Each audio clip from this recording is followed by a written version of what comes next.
Hi, I'm Ali Oliver-Krueger from Interact Story Theater. At Interact Story Theater, we believe that arts are for everyone and everyone learns through the arts. We believe that every kid, every grown-up, everywhere deserves great theater, and that every kid, every grown-up deserves to be welcomed, respected, honored, and celebrated for all of the things that we are.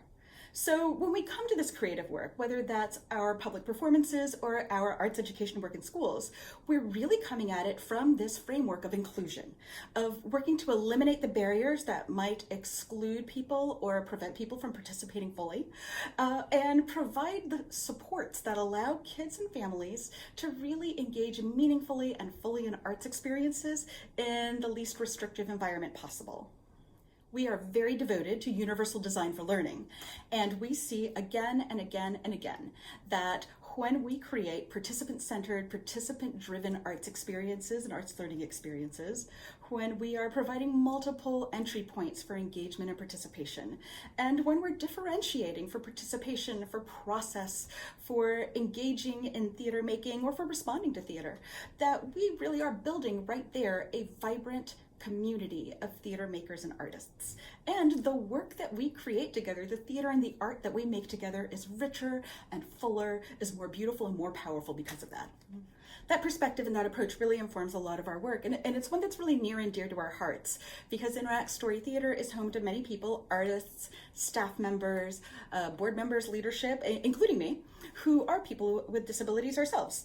And we know firsthand how much we benefit from that differentiation, and it makes it that much more meaningful when we're able to share that work with others.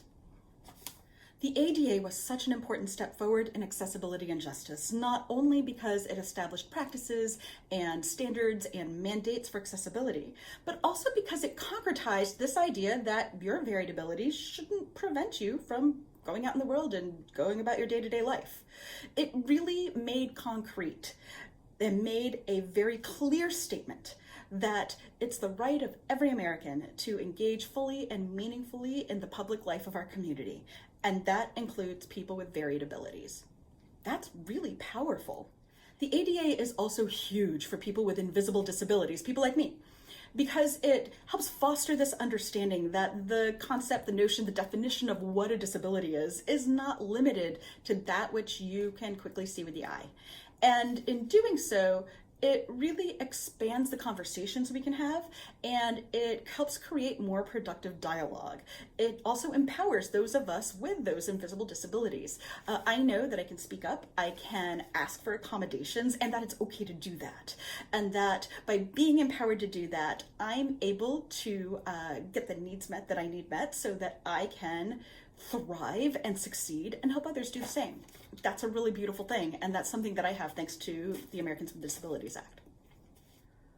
When I imagine the future of accessibility and justice, I imagine this world where the act of making accessible theater, of providing accommodations and supports so that people can participate meaningfully and fully in exciting theater activities, is just this natural, joyous, and effortless part of theater making. And I see a lot of people really working towards that today, and that's really exciting for me. So I guess my future, the future I'd like to imagine, is this world where we all feel empowered and equipped to welcome people with varied abilities, and to be welcomed in spaces where the arts happen, so that together we can come together and really make something special. That's my dream.